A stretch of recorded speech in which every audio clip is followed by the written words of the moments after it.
Hey, welcome to New Jump City, everybody, where we recap the week in American and Japanese sequential art. I'm your host, Christian, the unbiased king, Espinal. And joining me through Discord, as per usual, it is the man, the myth, the legend, the tank top god. It is Joshua, Gangsta Time Code. It's called partner, but it should be called Gangsta Time.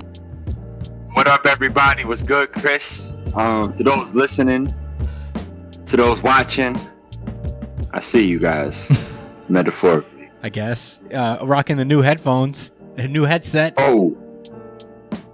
Looking nice. Those are fresh. It's futuristic almost, I would say. Mm-hmm. Also joining us, it is the dinner having producer of this show. It is Edgelord Big News Brian. What's up, nerds? Hey. Oh my god. We're back. It is Manga Monday. It's also Monthly Monday. And on top of that, it's also America Day. America! Fuck yeah! So, happy 4th. May the 4th be with you. Not really. That's like already a weird holiday in May. But yeah. Happy 4th of July, everybody. I hope you guys are enjoying your barbecues and blasting New Jump City on your loudspeakers at your barbecues, as you should. But yeah, we're all here. Very excited to get into it. We're doing our monthly series. We're doing the 2 weekly series that came out this week, and can't be more excited to do it. But first, let's get into plugs. You can find me at the Chris Espinal on Twitter and Instagram. Joshua Cole, where can they find you? At JD_Cole_37, and that's on Instagram, and at NYChillin with an EN, not an ING, and that's on Twitter. Oh yeah, Brian. You can find me at b.esp on both Instagram and Twitter. And if you ever want to catch me when I'm streaming, you can find me at twitch.tv/itspunchline, because I've actually been active there. Hey, recently. He's back. So check him out on those. He plays. What are you playing? Valorant still? I've been playing Valorant, yeah. Oh, okay. Well, watch him play Valorant. And you can follow the show itself at New Jump City on Twitter and Instagram. I gotta put more stuff up there. I'm not the best at social media, but I'm trying my best. I'll try to be more active on that. But follow us anyway.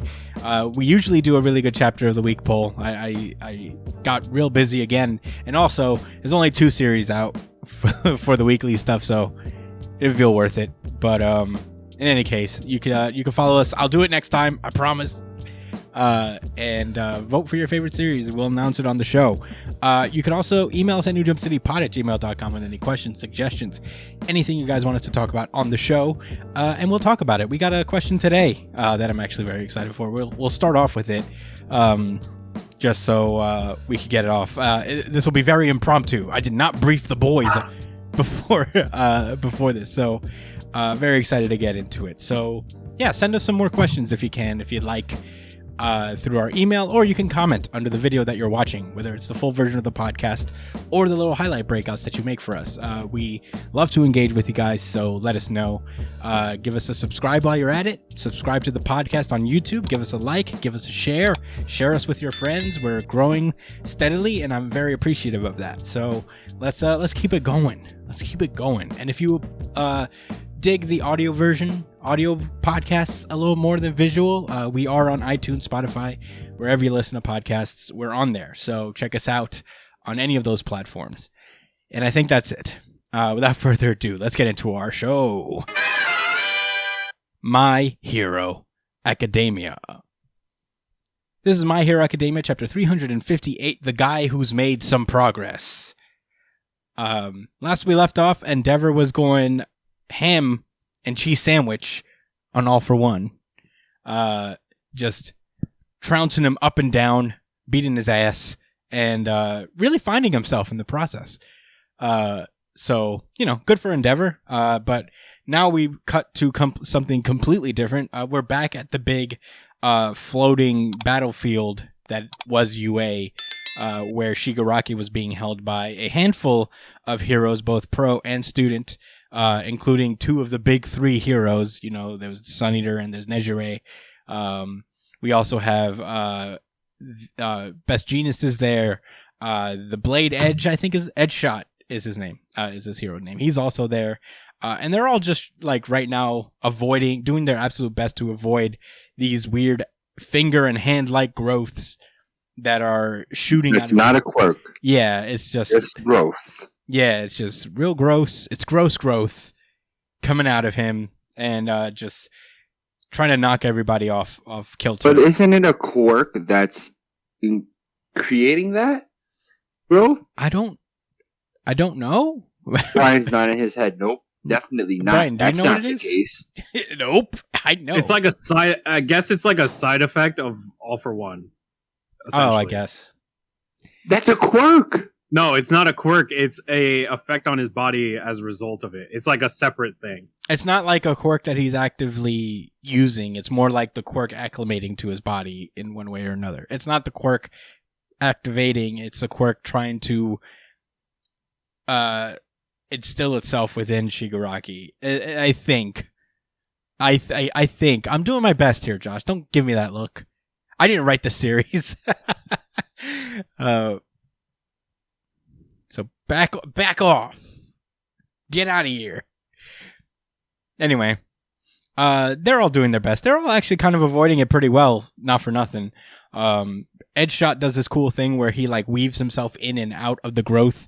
Oh my god, Brian just froze on the funniest frame of him imagining. Okay, now he's back. Okay. Anyway, what are you eating? Rice. Nice. You eating lamb over rice? No. Yep. Yeah. Curry lamb over rice. Curry lamb. Oh, sure. Curry lamb. Okay, Anyway. Okay, so yeah, Edgeshot does a thing where he like weaves himself in and out. He bursts out of it. It's pretty cool, to be honest. A pretty cool application of his ability. Agreed. Yeah. So, and he mentions that like, although like these things are a massive threat, in exchange he's not as mobile as he would be after using it, because he's just kind of like growing these things out. It can't really move otherwise. Shigaraki very calmly is just like, actually, it's pretty rad. This is just my body adapting to All for One and searching, groping around for an ideal form. Groping. Yeah. Yeesh. He said, "You got to be gross all the time, dude." But yeah, he's basically talking about how like once this thing really like fuses with my body, I'll be able to make the world that I really want, to where everybody is equal underneath the exploited class. We'll all be equal. We'll all be just having a shitty life together. That's how you want everything to be equal, Shigaraki? Come on. No, man. I feel like this is All for One's influence here. No, I mean, you know, whatever it is. I think Shigaraki always wanted that to be the case. If anything, he's developed a little bit more to say that at least it'll be in a society. Before, he didn't care what it was. He just wanted everything to be destroyed. Now he's like, no, we'll all be equal. Just in the shittiest way. Yeah. Except for me, I'll be the king. Yeah. Yeah. I mean, man, why can't we just rise up together? You know? Own small businesses here.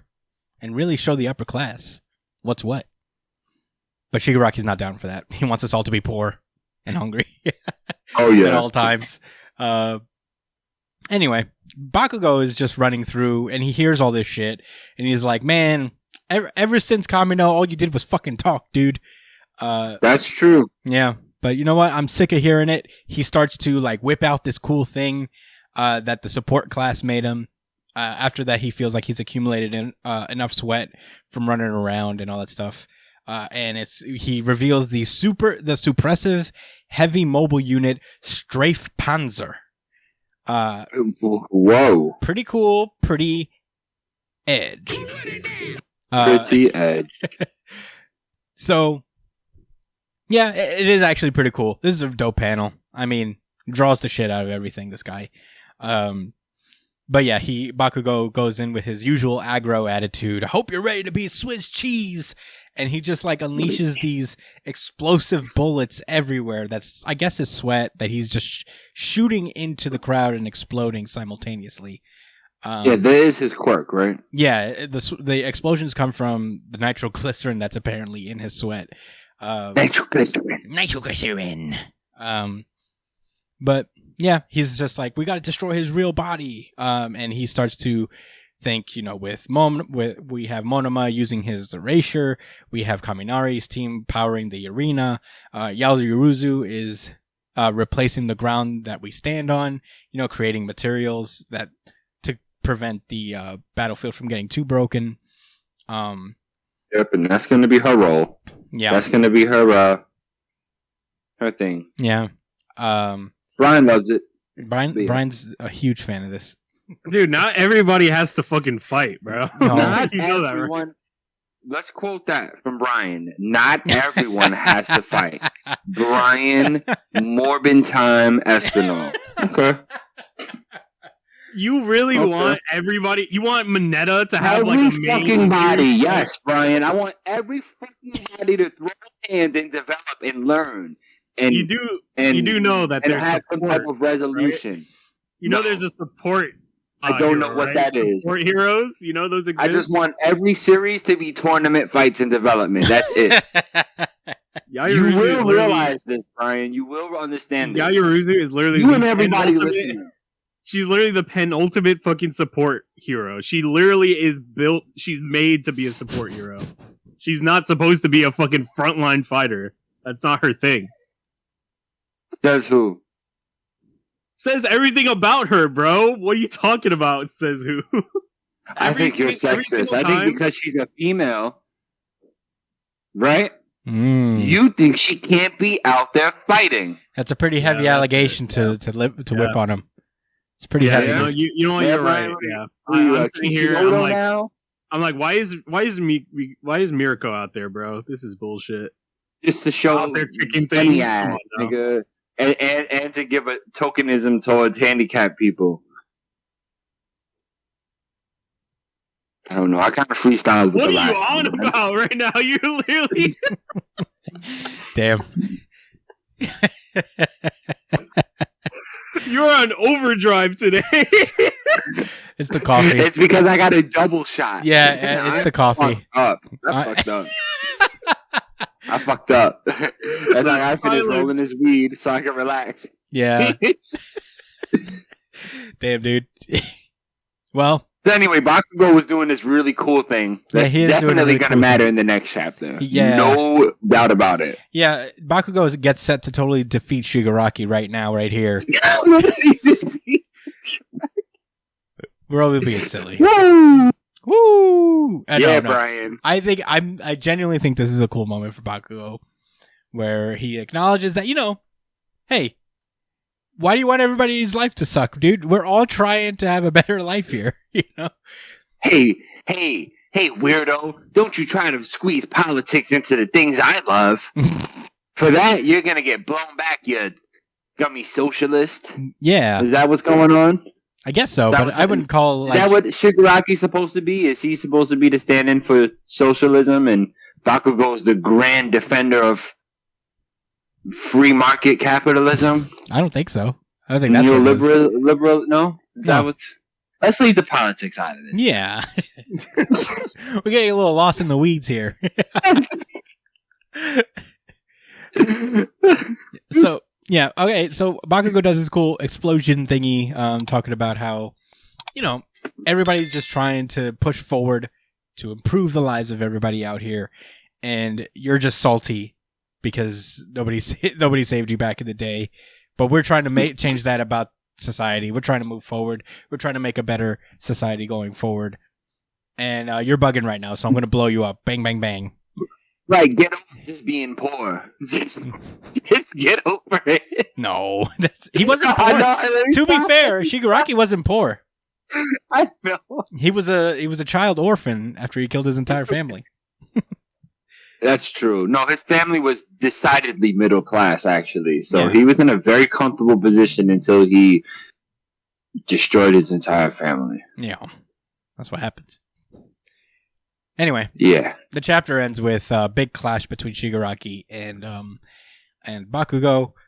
Big splash page where he's using his cool howitzer impact cluster, and that's the end of the chapter. Josh, what did you think about this chapter? That was the end of the chapter. You're right. Yeah. All right. So short chapter. I'm gonna start off by saying I was wrong. I was wrong. Okay. because I said I said the next time we see these people, they would all be dead or maimed. Yeah. With Shigaraki standing over them all, with maybe like one hero remaining or something like that. But nope, they're putting up a valiant fight. And even though I do not think Bakugo will defeat Shigaraki, I think he's going to at least mildly perturb him enough to the point that he may unlock a new form and make things a little bit more difficult for Midoriya to deal with. Because Bakugo can't help himself, but make things tougher for Midoriya. One way or another. With all that said, I mean, this is the follow-up chapter to Endeavor going fucking crazy. Going sicko mode. Yeah. As Brian said, sicko mode. So, it was kind of a hard thing to follow up. And y'all already know I had a super jaded perspective of this Shigaraki fight. That is just it's glorified filler. You know what I mean? But for what it's worth, it's a lot of cool action happening. I mean, the characters that are shown that are actually fighting, they're in really cool action shots, doing cool stuff. I mean, Miracle is the only one that's just kind of moving, but she only has one foot, so I'm not gonna get mad about that. It was an okay chapter. Yeah. It was a cool reveal for Bakugo. Shigaraki's talking crazy shit. I guess he's mad. I really do understand that he's mad. And he's still really young, so it makes sense that he's speaking the way he does. I wish with All For One, I wish he would be framed in such a way that, like, I'm going to post this as more of a question to you guys, and I guess to anybody else listening, y'all can leave in the comments or via email, but, what is All For One's, like, goal? To rule the world? That's what he wants to do? Right? Like, but he wants Quirk Society to take over and have the strongest people survive, but, like, what? It's so weird. It's like Shigaraki and him have two different goals in mind. Yeah. Right? Like, well, Shigaraki just wants that's to kind of destroy the point everything because he's mad. And All For One is he wants to steal all the quirks, so he just wants to create the whole quirk world where people do whatever they want. I don't think we really know his real intentions yet. Yeah, I think like All For One in particular is still kind of shrouded in mystery. Like we don't really know that much about him. In the same sense that I guess we don't know much about Blackbeard from One Piece. We just don't know what drives him. I get. We don't know what Blackbeard's past is. We don't know what drives him necessarily. We really don't even know what he is planning. I don't even know if Blackbeard is necessarily ultra interested in the One Piece. But I think it's the same with All For One, where we don't know his specific goal yet. I think that's going to be revealed in a later point, probably when and if he takes over Shigaraki's body entirely, and Deku has to fight him.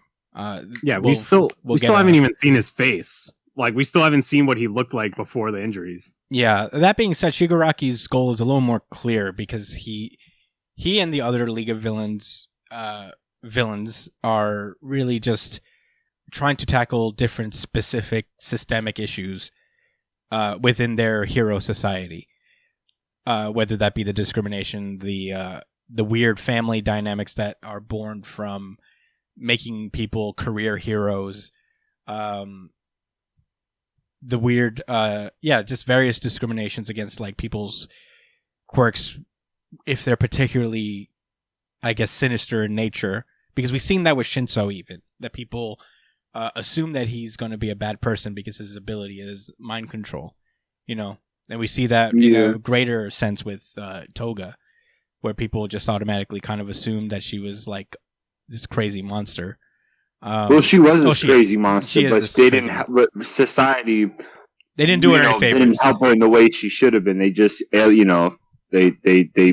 marginalized her and othered her. Exactly. and called her a psycho and didn't try to actually provide any help or try to understand her. Exactly. You can't really help somebody if you don't have that empathy and try to understand where they're coming from.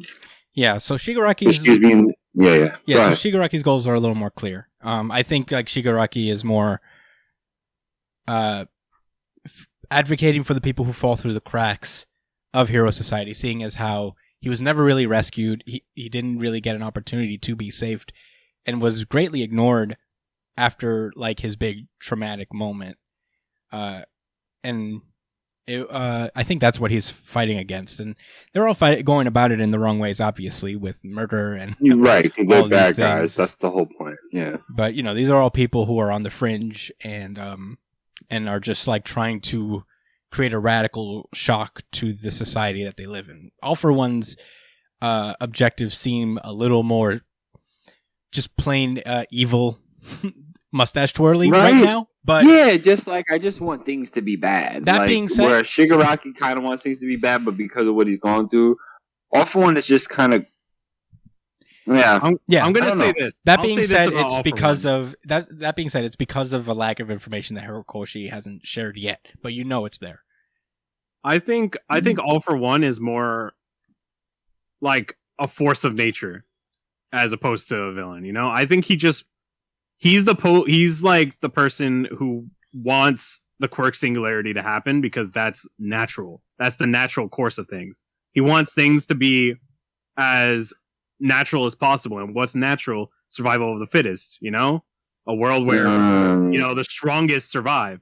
And he wants to be the strongest of them all, It's funny. So I think he's just a very primal villain. He just wants things to be bare bones without all this cushion. Yeah, I mean, if I may interject for a moment, just for what it's worth, that's not how the world is run. The world isn't naturally run by strongest of the fittest. It's whoever's the most fortunate. Yeah, and not just humans. I mean, animals too, because the natural advantages that an animal gets in one area isn't gonna be the same if they go to maybe 200 miles up north to another area. You feel me? Yeah. So their species was fortunate for their biology to work out for them in that area where they didn't have much and you see the same thing in humans. So I'm not saying that you definitely believe that. I just think that that's definitely a fallacy that we all need to call out when people say it that way, because it's just not the case. Yeah, I'm just saying that's what All Might thinks. That's what All for One is saying. Yeah, I mean, honestly, I guess in that sense, then he's more similar to Kenjaku than anything, because that's what Kenjaku's. Kenjaku? That's what he's doing with the culling game. He's just trying to advance the evolution of his society, so to speak. In Jujutsu Sorcerers, we see, I guess that's the same thing that All for One really wants, is to continue that progress, or to force the continuation of that progress in one way or another. But, interesting stuff to talk about. We were just going off of what Josh had his question to us, but were those all your thoughts, Josh? That's pretty much all my thoughts. I didn't have much more else to say outside of jokes and stuff. So, Brian, do you have any thoughts? I like this chapter mainly because we got to see more Bakugo. I'm a big Bakugo simp. I love Bakugo. Bakugo is a very interesting character because they don't say it, they don't directly say it, but they play him up like he's next in line, like he's the guy that's he's more ahead of Midoriya in some aspects of heroism, like when it comes to skill, when it comes to battle prowess and all that stuff. Bakugo is probably the most talented out of all the students. Time out. So he knows what? It's true. Time out. So listen, that was the case prior to Midoriya being the greatest thing that ever happened on this planet of My Hero Academia. Yeah, it's over. Bakugo, once Midoriya started flying around and pulling out special moves, it was over for Bakugo being better than him. I mean, not necessarily. Bakugo hasn't been stronger than him for 3 years. It's not about being stronger. It's about, how you go about situations. And I think Bakugo is still the more skilled character. Like, he's the more skilled hero. Given what he has and how he works with it, just because Midoriya has all this versatility and shit doesn't mean that he's better in any case. Obviously, Bakugo's not going to beat Shigaraki here. Of course not. I'm not saying that. Because Midoriya is more powerful. But Bakugo has shown that he is extremely intelligent and he's naturally gifted at this shit. Like, they made it a point several times that Bakugo is up there with Midoriya, and I feel like that's not going to change anytime soon. Bakugo always finds his way to stay in the picture whenever something's going wrong or whenever something's happening. Like, they've shown that he's very similar to Deku in his selflessness now. And I feel like he is what Endeavor could have been instead of what he became. You know, he's somebody who's driven, but not to an extent that it's terrible. That it's not that it's affecting others negatively anymore. Like, he learned that lesson pretty early, and I feel like if Endeavor was like that, he could have been better than how he was. But now he has that opportunity to be better than that, and I really think Bakugo has a lot of potential in this little sequence here before Deku shows up to be like a big player in this fight. I really think out of every character in the series that we could overlook, Bakugo should not be one of them that we overlook at all. Like, cause the series favors him a lot. In growth, in like how they've shown him his development over the series. Like, this guy, he's the real deal. Like, I honestly think like he could be the number one before Deku. That's how much they've kind of played into him. So, I'm really excited to see what more they do with him. Obviously, you know, the students always take a little bit of a backseat in these fights just because, you know, it's a little more grounded in realism. Just a little bit, because it's like, you know, My Hero Academia likes to be like more reasonable when it comes to this stuff. They don't like to just have the kids come in and take over all the time, because they're just kids at the end of the day, you know? And they're not the pros. They're not the guys who have been here in the front line. Right, and they want to be realistic, you know?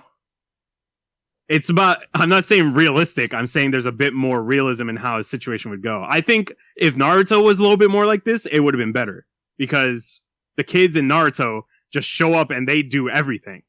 But in Bakugo, in My Hero Academia, the kids show up and they still have much to learn, even though they're arguably more powerful than these guys. Yeah, like the Naruto comparison is not necessarily true, especially in Shippuden. I feel like people do a lot less in Shippuden than they did in. I was gonna say that, honestly, the way I see it, like, if it's because of the pacing of My Hero Academia, is that I already accept that we're not going to get that development. Like, had it been like this early in the series with My Hero Academia, where a lot of the adults got a whole bunch of shine, and we got to see like a lot of the grown heroes fleshed out, like 1 through 10, but we didn't. You know, we only really got big introductions from like the top 3 heroes. You know, and so with that in mind, you're like, okay, at least I could look forward to the kids. But now it's this weird. That's why I feel like, even though it does make more sense for the kids to take a little bit more of a backseat, it's like, I don't care at this point if it makes sense or not. The series is ending with that's it. You know, I don't think the series is ending. I said my piece on that one. I highly doubt. Like, maybe I've always said that this section of the series is over, but the series is not over. Like, there's still going to be more My Hero Academia, whether you believe it or not. The series is just too open-ended to be restricted to this version of it, you know? Sure, it would have been nice to see more of them growing as kids and stuff like that, to be heroes and stuff. There could have been more patience, but series is not ending. Like, there will be more My Hero, whether it be beyond Academia or whatever, you know? That's just what we got to figure out when it comes to it. But I to kind of cap off all my thoughts, though, I do believe Bakugo, that we're going to see more of him. And it looks like they're playing into the more like split personality versions of Shigaraki, because like when Shigaraki is talking here, this is not the Shigaraki we really know. Not to say that he's like he's a good guy or anything, but these don't line up with his initial goals, you know. And they made it a point that Shigaraki needs to be saved, and this is why. Like his it's not his goals anymore. It's not his body. It's not his powers. Like nothing about this is Shigaraki. Like all of it screams All for One. So I'm excited to see what more they do with this. Maybe Bakugo kind of taps into something regarding Shigaraki. Like maybe he can wake him up a little bit and buy them time by kind of appealing to Shigaraki. But I'm pretty sure that this isn't Shigaraki they're fighting. They're fighting like All for One, like a half-baked All for One. And once he really takes over, it's kind of, they're all kind of fucked. I'm pretty sure. Yeah. That's all my thoughts. Oh, my turn. I like this chapter a lot. And like Brian, Bakugo is also one of my favorite characters in this series. I just like, earlier on, I really enjoyed his growth and his arc, and I enjoyed him. I enjoyed watching him soften a little bit, you know, be a little kinder of a person, and this was like kind of a culmination on that. I feel like this chapter was very compressed.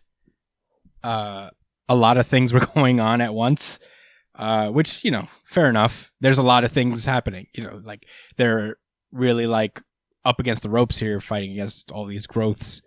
But for what we got, it's pretty solid. I love like the big artillery thing. It's very Bakugo.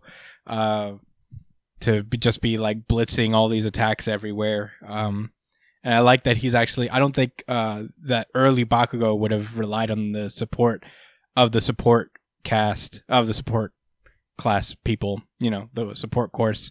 So another little bit of growth for Bakugo there. Yeah, I like what this chapter was serving. As far as like things going forward with My Hero Academia, I don't want to ever be like this series is over or it's not. Because, you know, we don't know. I don't know. I don't know what he wants. I don't think we're gonna get much out of Momo, which is fine, I guess, because she's never been much of a fighter, really. She's always been kind of. Remember that fight she had against Miss Big Hands? Yeah, but that was like barely. That was almost barely a thing. You know, like that was her only fight. Otherwise, she's like kind of in the background making things for other people. Support heroes aren't fighters first. Sure, they can fight, but like their main goal is to kind of make sure that they have the upper hand in other situations. Yeah, you know, like Nairuzu is a leader. She's not a fighter. But like, she's literally just in the back making things. She's not even like. Well, I think that's important. That's really important. That's really fucking important to the battle. Like, without her, the whole thing crumbles and Granny Chio was controlling a puppet. Was using Sakura as a puppet to fight. And Granny Chio was still putting in work. Yeah, but like her powers are different. She's a fighter. I know. Yeah. Her powers are different. And she was like a ninja. Like it's like they're ninja. Explained away, like her and Kaminari and the rest. You know what I mean? Like they're just like, yep, this like they're here in this spot. Like we're putting them on first, second, and third base, and that's that. I'm fine with that, I guess. You know, like I don't want.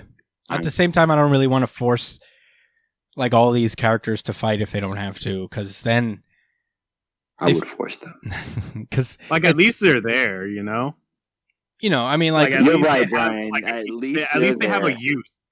They have a use. That's the thing that's important is that you can use them. Look, there's imagine thinking about this 5 years ago. At least towards the end, these characters like have a use. Well, look at Naruto. Rock Lee fell off the face of the fucking universe. Why do you think we violated all the time along with Bleach? You really want My Hero Academia to be in the same vein as those series? No, it isn't because it's actually using characters. It's not. It's actually using characters, so you can give it a plus for that. No, right. That's what I'm saying. Like as much as I've ridiculed it, it's not as bad as how those ended, especially Bleach in particular. Yeah, so at least they're playing to their character strengths. That's the good part about this. Yeah, is that Yaoyorozu is first things first, a leader and a. She's not leading a motherfucking thing, bro. She's leading some fucking tiles out of her chest. The fuck she leaded? She definitely led a lot. I want to see Yaoyorozu's Boobaroozos. All right, man. Isn't she leading the effort down there with her fucking items and shit? No, she's just there doing it. Cement Toss is the leader over there. And adults. Yeah. I don't know, man. This series is what it is, and I'm not mad at it at all. I feel fine, because you're unbiased. Yeah, I mean, I guess so, but I would rather him not force. Yes, I am unbiased, but I would also rather him not force things that he doesn't need to. And this battle could just end with the whole facility crumbling because Shigaraki achieved his new form, blasting everyone away, and everybody has to come out and fight now. It'd be cool. There's a couple of different ways it can go, and I'm okay. Just here, trying to figure out. We're here on Bakugo time now, so it's Bakugo development time. Can't be mad about that. Yeah, and I can't be mad about that. Yeah, I guess I felt this. I mean, I really felt the shortness of this chapter. This is like a 14-page chapter, which it is what it is. Was it? Yep. Yeah, you're right. There's only 13 pages. I felt the shortness too, honestly. But he gave us the howitzer, so that's at least worth 3 pages in of itself, right? Well, I'll give him the benefit of the doubt because he is drawing his tits off. He's drawing his tits He's got to be. This has got to be taking. All these chapters have to be taking longer than the average chapter, just because of the amount of detail there is in the art that he's putting out right now. So I would imagine that the shortened chapters are for that reason. Is that he's kind of allocating all of his time to his art to try to portray this really well because there's a lot of detail in this. But yeah, I definitely felt the shortness of this, and I'm not gonna rehash that whole I wish we had more time argument. But I wish we had more time. I wish. That's that R. Kelly song. But he's managing the way he did. The stuff with Endeavor was great, and I imagine that this isn't over with Bakugo. I'm sure we're gonna get a little bit more of an expounding in the next chapter. Just like we did with Endeavor, the introspection into his character didn't stop in that one chapter. We got another one where we dive deeper, and I think we're gonna get something similar here with Bakugo. So I'm not stressed about it. I just wished it was a little longer, but you can't do anything about that. He's really trying to. I think he's really putting his back into his art right now, and for the amount of detail. I want to make a prediction. What?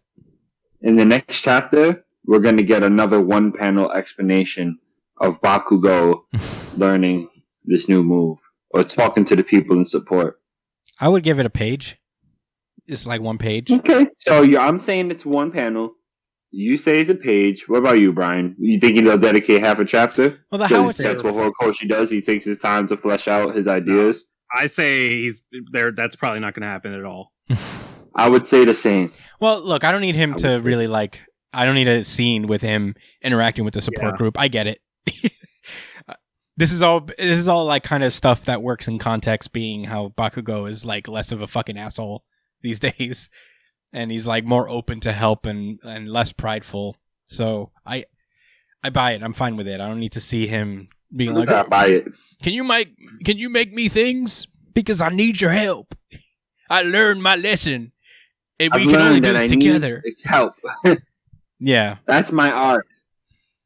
It's more than that. It's more it's about pride. It's about, humility, all that stuff. The stuff with the support that all for one never learned. Yeah. But those are all my thoughts. TBH. I thought it was a solid chapter. Wished it was longer. I keep forgetting to put the solo cam on myself. I do it for you guys. I never do it for me. But more Bakugo. Yeah, more Bakugo. There I am. Solo cam for the good ones. This is a good camera. I need to show it off more. All right. Are you guys any rebuttals? Anything else you guys wanted to mention? More So Bakugo. happy for Kaminari. He's powering the station, dude. I know. That's a big deal. Yeah, it's a big deal. Brian, anything? No, All right. I'm not going to feed into this. That's good, Brian. You're learning. Let us move on. Undead Unluck. This is Undead Unluck, chapter 117, Forgive. Color page. Pretty cool. Yeah, right? I always love me a color page. I'll tell you what. Last we left off, Nico had his safe space destroyed completely. So he gave up. He was like, this sucks.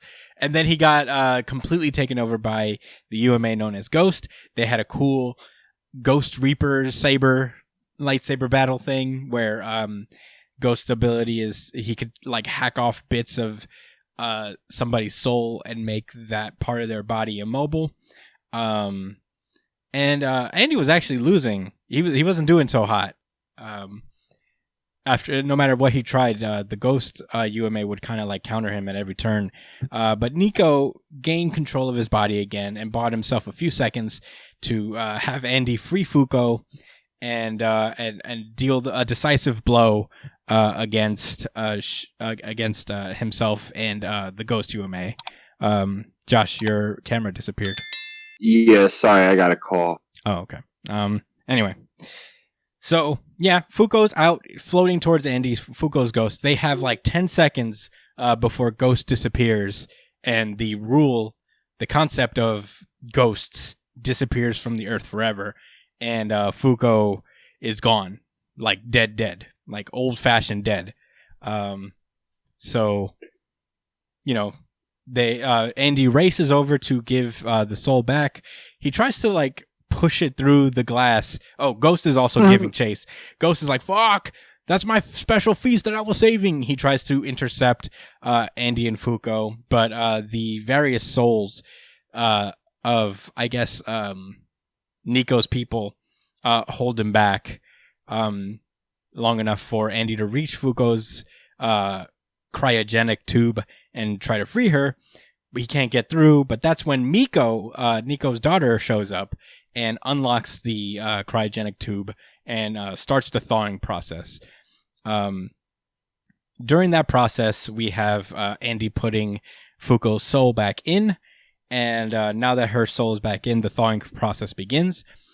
Miko starts crying because her dad is dying before her eyes, and she's like, "I'm sorry." But she handled it like a gangster, though. Oh man, she really rules in this. She's like, "I'm sorry that I wasn't able to save you. The pain and emptiness you felt from losing Ma was just a void that I just couldn't fill on my own."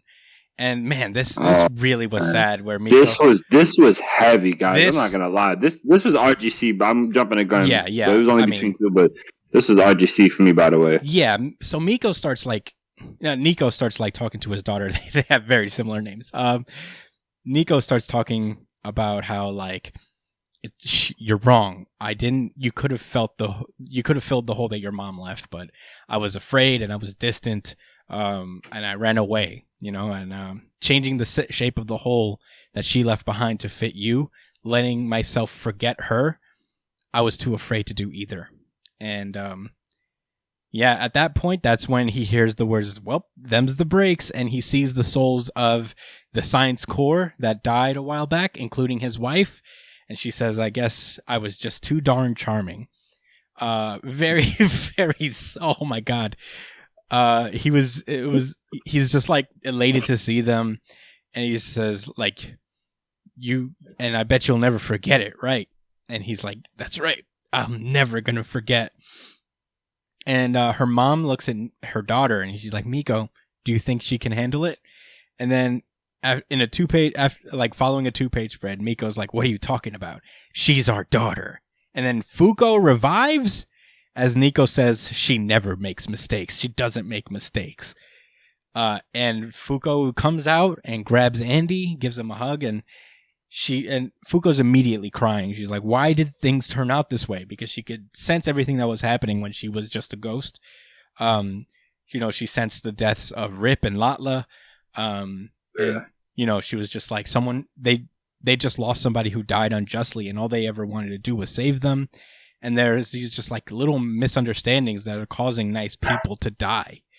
Even Mr. Nico, he's someone who shouldn't have to die. And Andy's like, you're right. I get it now. We're going to the loop, right? And she's like, but am I really the one for the job? Am I the one that can save everyone? What about Huiz or Billy? Isn't there anyone who can go instead of me? And that's when this blood dragon thing bursts from the ground holding Tatiana, aka Untouchable. And she starts shouting to Fuko. She's like, you've come back to life. And she encourages Fuko to go down to the Ark and go through the loop. Because even Mr. Billy said so, that Undead and Unluck will negate destiny. And she has faith that no matter what, they'll figure it out. And she does her Untouchable move, dispersing the big blood dragon thing. And you see in the little crater that was made where the blood dragon sprung up from, you just see, what's his face, Unruin, down there being like, you're pretty lucky, aren't you? Undead and Unluck. And that's where the chapter ends. I mean, obviously, I guess RGC's from me and Josh at this point. Right. RGC certified. RGC certified. RGC. Josh, you go first. What were your thoughts on this week's chapter? Okay, so I already mentioned it earlier, but the emotional impact between these characters that we've barely spent time with. I mean, I don't know much about his daughter. I remember seeing her prior in the series, but him telling her that, I'm sorry that you was never enough, but to replace that, and to tell that to your child, that they're gonna take that the worst way. You know what I'm saying? At least at first, and for him to kind of just rebound and say that really it was about me, like I wasn't allowing you to fill that void, even though you was my daughter, and he took ownership for that, and that's some crazy shit to be talking about in the manga, man. I wonder what the author's experience in his life. That's what this series makes me think about. Like, man, like I think about that a lot with other series, like the Chainsaw Man guy, like with all the biblical references in his series. I'm like, wow, what was your upbringing about? You was clearly reading the Bible. So anyway, yeah, it really stood out to me, the emotion of this chapter, and then Fuko also kind of being emotional and then coming to terms and staying focused. It wasn't just her being unrationally upset, like ignoring the plan. She says like that, I understand we had, like, it was important, but like, damn, this is fucked up. I think that's really cool about this series. They always call out, injustices, or they always take people's feelings and thoughts and ideas into consideration, which is a shonen thing. I'm not saying that like it doesn't happen in other series, but it's such a core focus of this series. I mean, the only characters that don't have any real depth to the decisions they make are like the Umas, because they're bound by rules, and I think that's kind of the point, And that's what makes this Unruin guy really interesting. I mean, we already know he wants to be king of the Negators or whatever, and he's God's favorite son. LOL. Yeah, I said LOL because like Jesus, and he keeps reviving, and Jesus revived, right? Anyway, so. I didn't have to break that down. Something like that. Yeah, this is just one of those chapters that like reminded me of the depth of the series. High quality. I like the chapter. I wonder what's about to happen next. I don't think Tatiana is going to beat this guy. He's like in the crater just talking shit still after getting hit with her special move. Yeah. He seems okay. Yeah, he seems alright. He'll be okay. Well, I guess I get into my thoughts then. Yeah, this was a really incredible chapter, I think. Every now and then I like read Undead Unluck, and it's like fun. It's a fun little series. I have a good time reading it all the time.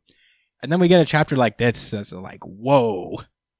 This was like pulled on my heartstrings in a weird way. I read this chapter a couple times just because of that little moment with Nico talking about the shape of the hole that his wife left in his heart that he couldn't fit with his daughter. It's such a like raw emotional scene, and it's such a like it felt very real and relatable. It feels like something that somebody could go through, like you lose the love of your life and you just don't let anybody in, and that's really what happened to Nico. And it's not like he was like cold to his daughter. It seemed like they were close. They worked in the science division together, but there's probably a lot of like arm's length, holding her at arm's length going, not really letting her in too close. And it's a curse of his negation too, that he can never forget things, that he just can't forget his wife, so that's like always replaying in his head. He can't move on. It's like his inability to forget things is just like his inability to move on as well, because when you can't forget the very moment that you lost someone, like you lost your wife, it's crazy. I can't imagine like how painful that is. And Nico, we've seen him like throughout the series, but like it's so funny how he's able to make us like really understand these characters as if we've been following them very closely for the last 100 chapters. It's a really crazy skill he has. Tezuka, I think his name is the mangaka for this. Tozuka. So yeah, this was a great chapter. One of my favorite chapters of the series. I feel like I say that every other week, that this is like the best chapter, but like I feel like Undead Unluck is a series that gets better week by week, and in a way where he's like very secure to explore these ideas. Because there's moments where Undead Unluck moves really quickly, but when it slows down and he's really allowed to just kind of like explore these characters, they're so great. And yeah, this chapter will stick to me. I want to read it again before like next week, because this is pretty crazy.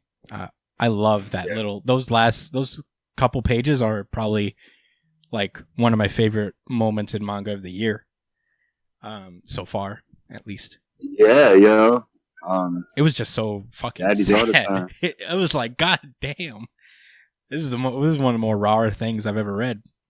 And bro, Andy's face looking at them, like looking at Fuko as she's like breaking down about what's happened. He's just like, Jesus, what can I say? Yeah. I mean, Andy has had to cut down his friends up to this point, and I think he's like sad about it, obviously, but he's already moved past that point where he's kind of already accepted that this is what he has to do, and Fuko hasn't gotten there yet. And it's going to be harder for Fuko. He's being patient, like he's being patient with her. And it's just great technique. I don't know if I'm like searching for things. I think about this a lot when we do this podcast, where like with the lesser, I just say this, the less popular series like Undead Unluck and even Black Clover sometimes, right? I really search for things, and then I say maybe when it comes to My Hero Academia, I overlook small details like this. And I don't know. I'm not going to say I don't do it. Maybe you guys could call me out on it if y'all, if you want. Anybody listening, y'all know. If y'all think I have some type of bias, go ahead. But I just think that this series makes a point of it and executes it well to show the emotional burdens and the repercussions of what happens to these characters. I mean, the way he's been doing it in such a rushed way as well. Like you said, characters we haven't even met. Yeah.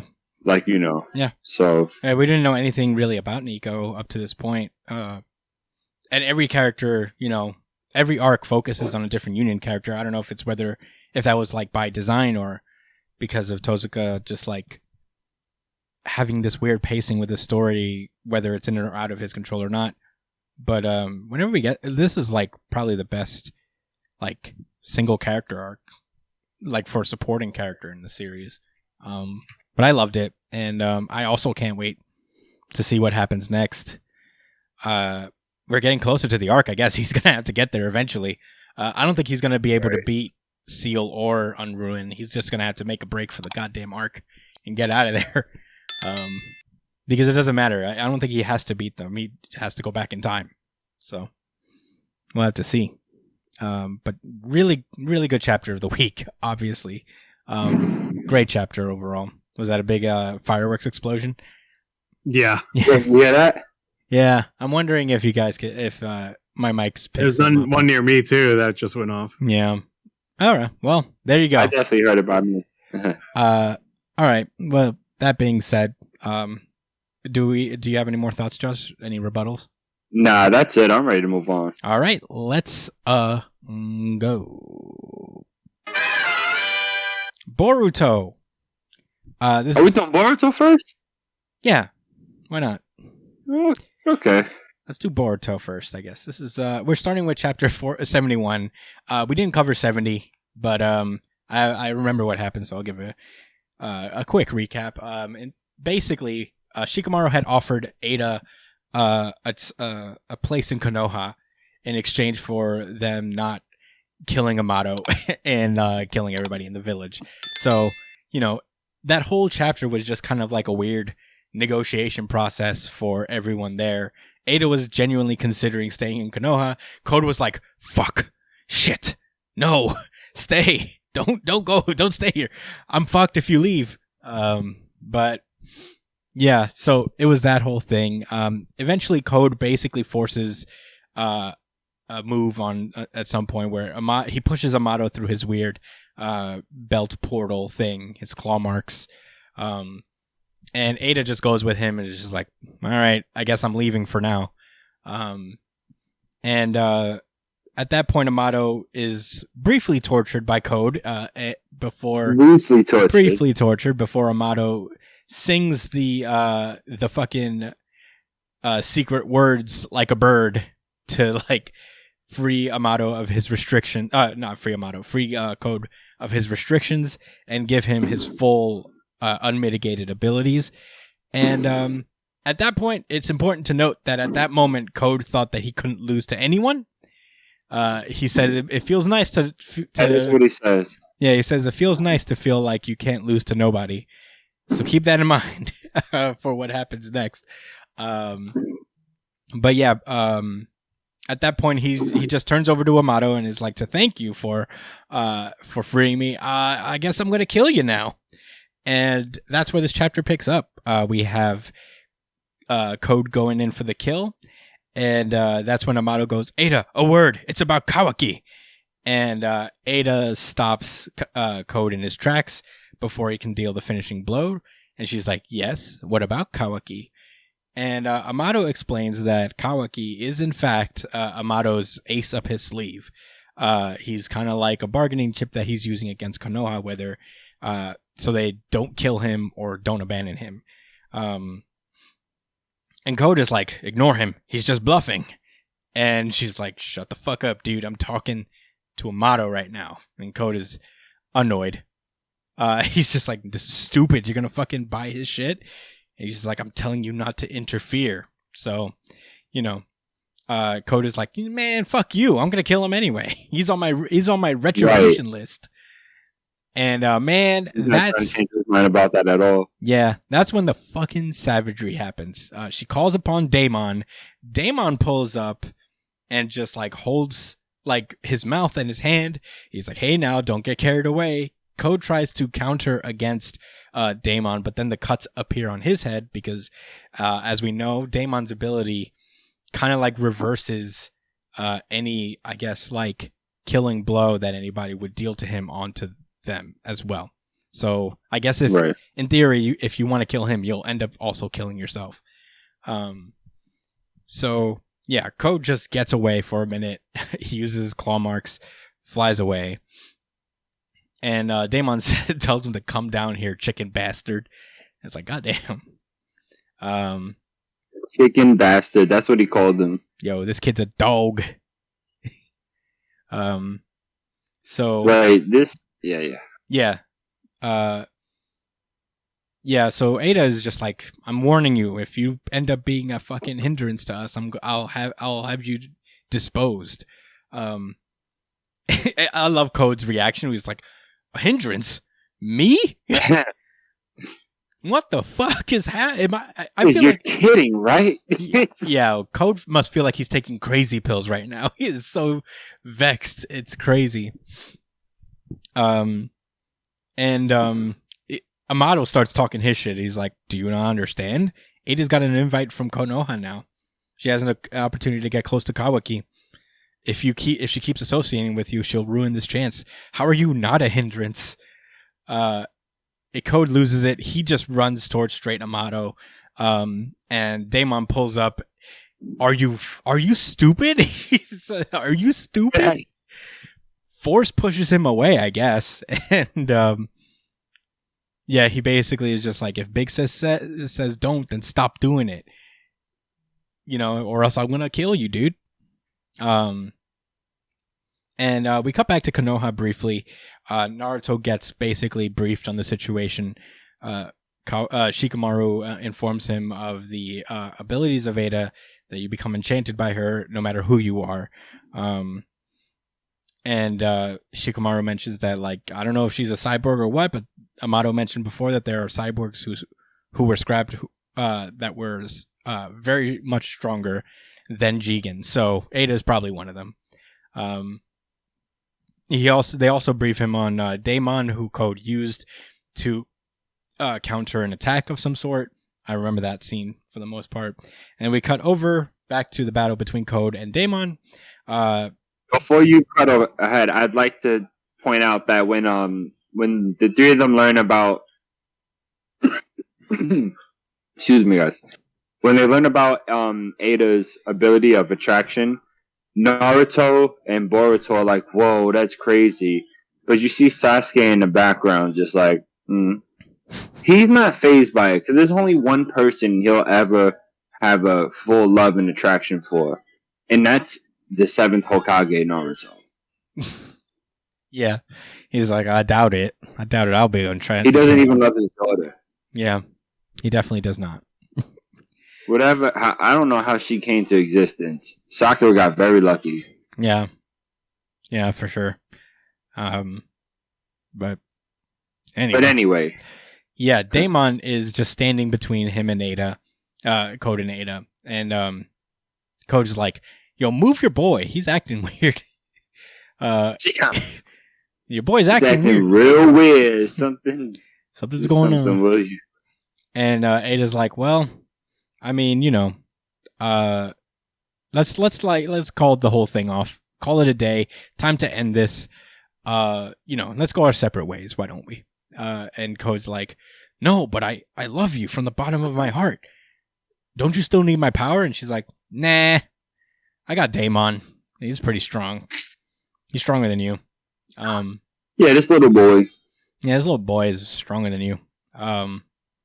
So at that point, Code takes that personally, and he's like, well, all right, Daemon, let's fucking go. Let's go, bro.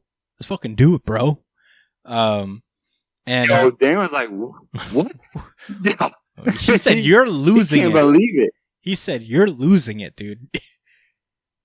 I like how he smiles, because, like, you know, they've been talking him up this whole time since he's been introduced, you know, and we already know his power's crazy. He can reverse your attacks against you, but just the amount of swagger and confidence this child has, you know, so it's cool. Like, all right, like, we about to see him try to back it up, because Cole got his limiter unlocked and all of that now. Yeah. He said, remember what he said earlier, right? Yeah. He's got, like, star defensive player energy. He said, all right, let's go, bro. I love it. Right. So, yeah, at that point, that's when Bug, the weird servant man that they have around, yells out that Daemon's ability only works when he's touching others with his hands. So he can't just do it. He needs to be touching someone in order to activate his ability. And Yeah, he snitched big time. So he's like, all right, cool. Now that Code knows, he could probably win now, you know? So Code's like, all right, bet. And he goes to attack, but Damon just fucking stomps his ass, embarrasses him. He like, Oh man, oof. I felt bad for Code. I was like, yikes, dude. bro. He says you said earlier that you felt like you couldn't lose to anyone or something like that. You said that was hilarious. And Bro. you know he was thinking about that. The fact that he had that on his mind still, like, oh yeah, when you said that shit, I wanted to check you on it. But we was in a situation. But now I'm gonna show you what time it is. Yo. You know I love it. Yeah, so good. Kicks the shit out of him. Yeah, Damon just needs to destroy him. Yeah, and he says, you do seem stronger than Jigen, so neither Hokage or Uchiha should be trouble. But that's all. Who's second or third doesn't matter to number one. Me. Yeah. This kid's a beast, and I love it. He is. And the old guy Buck, he's like, damn it. He's like, oh my Don't god. bark at no bite. He said Code ain't shit, dude. Code fucking sucks. And he does. Code sucks. He's got bite. It's just that Damon's way stronger. Bro, for no reason. What? No. Code was talking mad shit about his ultimate form. How he was like, I would never lose to nobody if I got this I feel form. like I can't lose to anybody. Yo, he was so confident. He was so like, it's over for Konoha. I'll take that whole village down myself. It's done. Konoha. And yeah, then he just got backed up by this little boy. And he teleports with Bug. Ada's like, running away? That's fine. I won't chase after you. But I can see everything. So if I have to, I'll find you and I'll kill you. And Code mentions that I have a mission to cultivate a divine tree and obtain its chakra fruit and become an Otsutsuki. So I'm gonna do that shit. And once I'm an Otsutsuki, your ability won't affect me, and then I'll know my real feelings towards you, whether I want to love you or kill you. Daemon immediately springs into action, tries to kick him one more time, but Code uses his claw marks to get away. And Ada turns over to Amato. He's like, damn, that was crazy how you pulled that off. Not only did you manage to survive that crisis, but you artfully managed to separate Code and I as well. And she's like, and he's like, come on, you thought it would be a good opportunity to cut off Code. That's why you stood up for me. So, we were doing the same thing, basically. So Amato continues to explain that thing he said about Kawaki being the ace up his sleeve is no bluff. So he says that Kawaki has regained his karma and simultaneously inherited Ishiki's ability, so his powers are going to keep getting stronger and stronger. And as of right now, there's no one in Konoha who can fight Kawaki at this point. What? Yeah. There's nobody in Konoha who can take on Kawaki's power, including the Hokage. Except for me. Not even Sasuke? Not even Sasuke. Sasuke is down an eye. And yeah, they're both nerfed. Yeah. They both got nerfed, so. Yeah, they got nerfed big time. Which I think was a smart. They did this whole thing smart. Sure.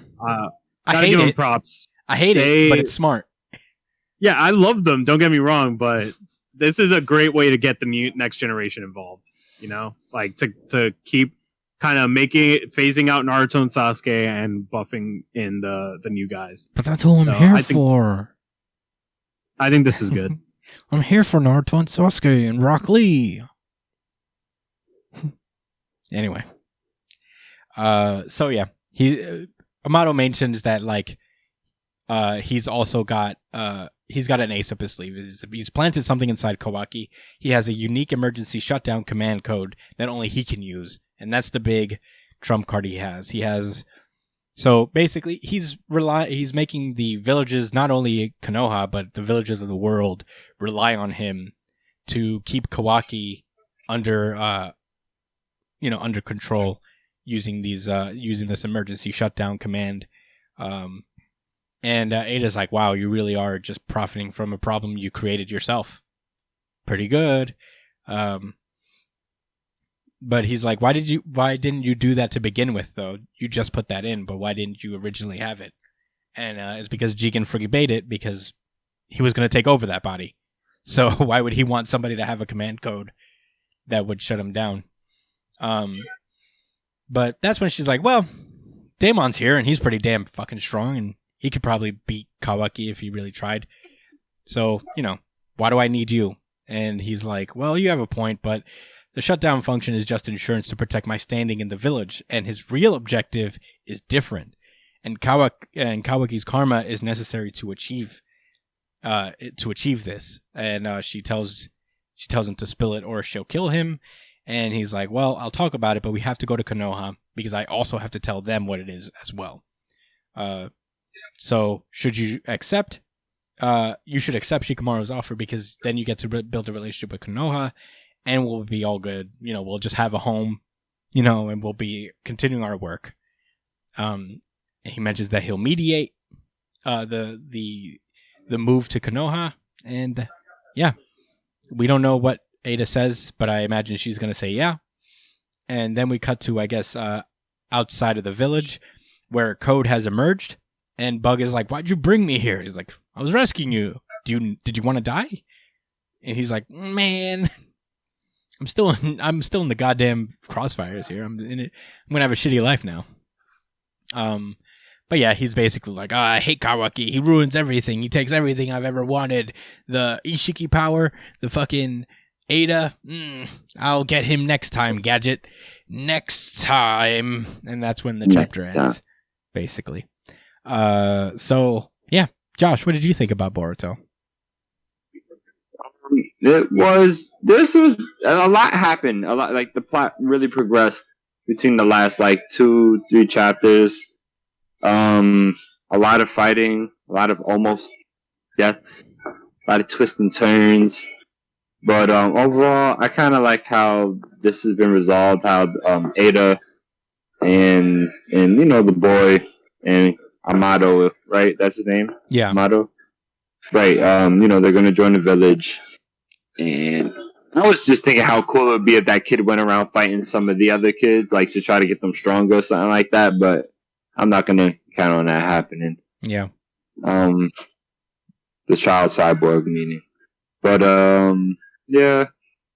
Code's a little annoying. I mean, he is a psycho. Even Damon called him a psycho. And he is. He's just crazy.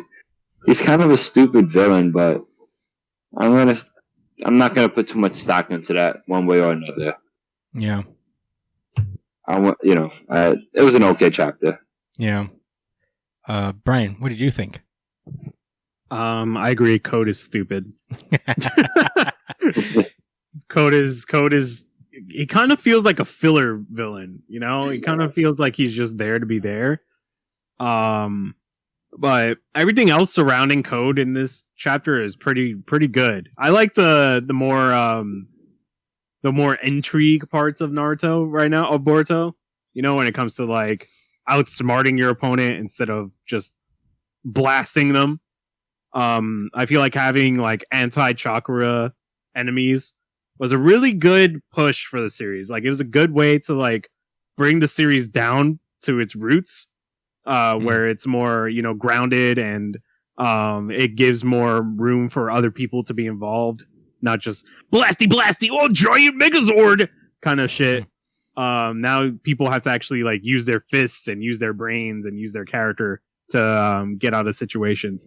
So, I don't think I've said it before, but I really fucking respect the Boruto manga. I really fucking respect this series for what it's doing with as a continuation of Naruto. It's kind of saved a lot of what the original Naruto was lacking towards the end. And I kind of hope that they just keep on going down this course where they bring in characters and have them actually do stuff, actually live up to their name. When was the last time we had Shikamaru doing something fucking cool? This is fucking awesome. And it's so cool to have people, trying to figure each other out, like a chess match, So give me more of this shit, man. I fucking love Boruto for what they're doing. But it's also a risk because a lot of this series' weight is held up by the former cast right now, just because a lot of the kids don't really have a lot fleshed out yet. So if they don't, get this shit figured out, they're kind of screwed. Yeah. So if Kawaki's been holding it down, he's the strongest in the village. Yeah, but we need more of the kids involved. We need like actual other characters. Damon's a kid. I'm talking about Kawaki's the second strong. I'm talking about in Konoha. I need to see more of like the other kids in other squads. That would be sick. Yeah, like Metal Lee. Yeah, like I want them to do Rock Lee justice and at least give his kid some shine. Yeah, I mean, I'll tell you. Yeah, we don't watch the anime because I know there's probably arcs revolved around these characters more in the anime because there's more content about this series in there. But there's more. They have like filler for it and stuff. I guess, if you want to call it. It's they do. Konohamaru has some really fucking awesome moments in the manga. I mean, in the anime too, like some really well animated, cool shit. Konohamaru? Mm-hmm. Yeah, Konohamaru.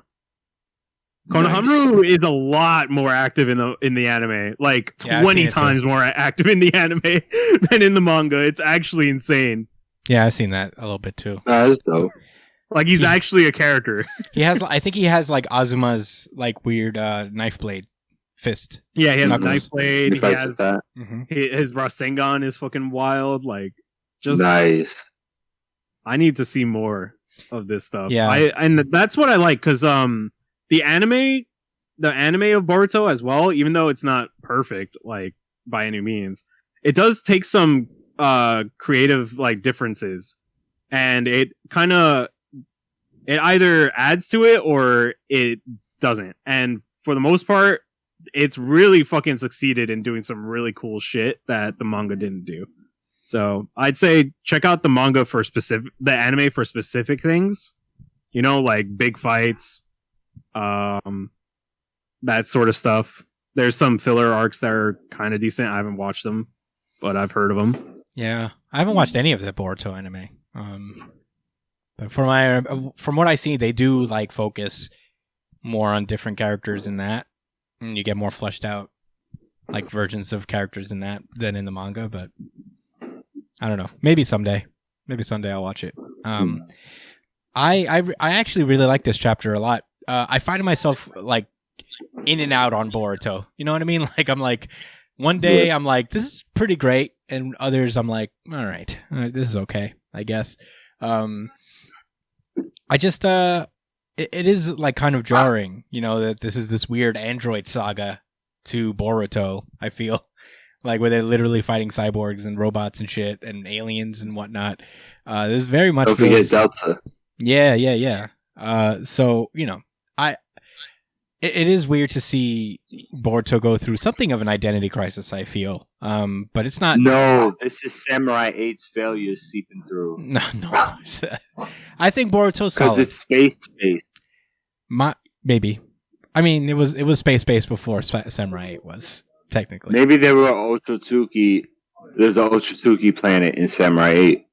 Maybe it's revealed to be like a prequel to Naruto in the end, just like Fire Force was apparently a prequel to Soul Eater.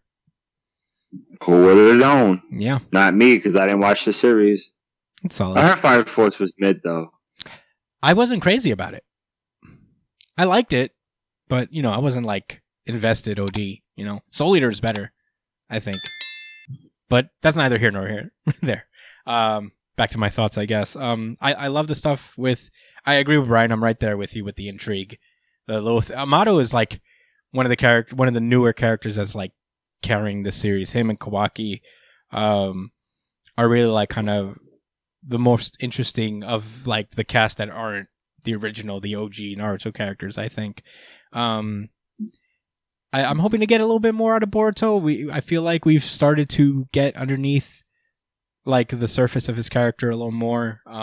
But yeah, I like this chapter. I like how cool, like it feels like it makes me interested to see what's next. The little teases that they give. I really want to know what Amato's real objective is with all of these robots that he's been making and the reinstating the karma within Kawaki. So I'm in, but Boruto's a very up and down roller coaster for me for various reasons. But this was an upper. This was a pretty good one. And I really enjoyed reading it. Outside of that, I don't really have much else to say about Boruto. Any rebuttals? Anything else? All right. With that being said, Shigadai. Let's move onward. Dragon Ball Super. This is Dragon Ball Super Chapter 85, To Each His Own Answer. Last we left off, Gas came back to the planet, and both Goku and Vegeta went into their Ultra Instinct, Ultra Ego forms, and started fighting him. Vegeta's getting his ass whooped, but that's part of his ability, is that he absorbs damage, and it makes him stronger. Which I can't imagine a more fitting ability for Vegeta than getting my ass whooped gives me power. I can't. It's almost perfect for him. It's so perfect because it almost always guarantees he's going to lose, because the ass whoopings will always be more severe than the ability that he will gain from them. All right, let me ask you guys something real quick. Doesn't this feel kind of cucky? No. How so? This doesn't feel kind of cucky to you? What do you mean? How do you say that? It feels like Vegeta's kind of just. It's like this power is kind of similar to like somebody getting cucked. Like, oh yeah, I'm part of this battle, but I'm gonna be here for a little bit, but you can beat me up. I feel like Toriyama's I'm not gonna finish this fight, but I'll be here to get my ass beat. Yeah, Toriyama's just like kind of dropped the pretense and is just like, from now on, Vegeta will only get his ass beat. I'm not even trying to hide it anymore. His job is to get his ass beat and nothing else. So that Goku could just sit back and figure out his own power in a not ass beaty way. And discover and think about life. Yeah, I mean, I like the idea he's going for, but the fact that Vegeta will not outlast the beating he takes to show off in any cool way. It's kind of like Fat Gum. That one moment in My Hero Academia where he's just like taking all the hits and only to give this one big hit back that basically defeats everyone in the nick of time. Yeah. There's none of that for Vegeta, it seems. So he's just getting his ass whooped so he can fight more, but he's retaining the damage in a very real way. Yeah. So, it's kind of like a cage that Toriyama's built Vegeta in. And maybe this is just something that will be improved upon later. I don't know. But right now, yes. He's still in the process. Right now, yes. I guess it is kind of cucky. In the Edgelord Brianian sense. Yeah, I'm sure we can all agree that was pretty cucky. This is a pretty cucky ability right here. Hey, I don't love it for Vegeta. I'll tell you that. So yeah, he gets his ass whooped for like 50 pages, it feels like. And he just turns over to Kakarot. He's like, see? I figured my ability back. Ow! Oh, fuck. See, I'm all cooked up. Look how cooked I am. What about you? Your power isn't any different. He's just throwing up everywhere. Your power isn't nearly as cookie as mine. What are you gonna do? Not nearly. I've unleashed my true power. Oh, it hurts. What are you gonna do? I've gotten stronger, Kakarot. And Goku's like, oh, I guess I can figure out my power while you get your ass whooping. Goku falls back. He does this weird shield thing because he could do that apparently. And Vegeta continues to get his ass beat for a couple more pages. Dude, he falls like on his head and his legs swing back. It's not a good time for Vegeta. And he goes for one more attack and he just faints. I'll give him one of these. He's done. So at that point, that's when Gas materializes a gigantic dagger and is like, I will stab you now because your powers are dumb. And he stabs downward, but Goku's cool Ultra Instinct shield that prevents ass whoopings pulls up, and he telekinetically grabs Vegeta in the shield and brings him down to his level. Pretty cool for Goku. Embarrassing for Vegeta, I guess. Yeah. So yeah, we learned that Ultra Instinct is cool. Every time an arc finishes, we find out Ultra Instinct is cooler than we thought. Not only that, it is definitively cooler than Vegeta's ability at all times, every time. Goku at the end of the last arc, yo, I could go into a Megazord. Yeah, I can. Vegeta's like, oh, I could get my ass beat. I can create a gigantic Goku construct that fucks everything up, even planets. Oh yeah, well, my ass could get beat and it makes me stronger, but I won't live to see it. Hey Vegeta, look, my new form has several new forms within it. I can make shields. Just wait until I put Super Saiyan into this thing. Yeah. Vegeta's like, yeah, I have to stop asking y'all about what form is this, because I see they're just making them up on the fly and there's really no point that. Okay. So they categorize them. Brian, forgive me if I'm wrong.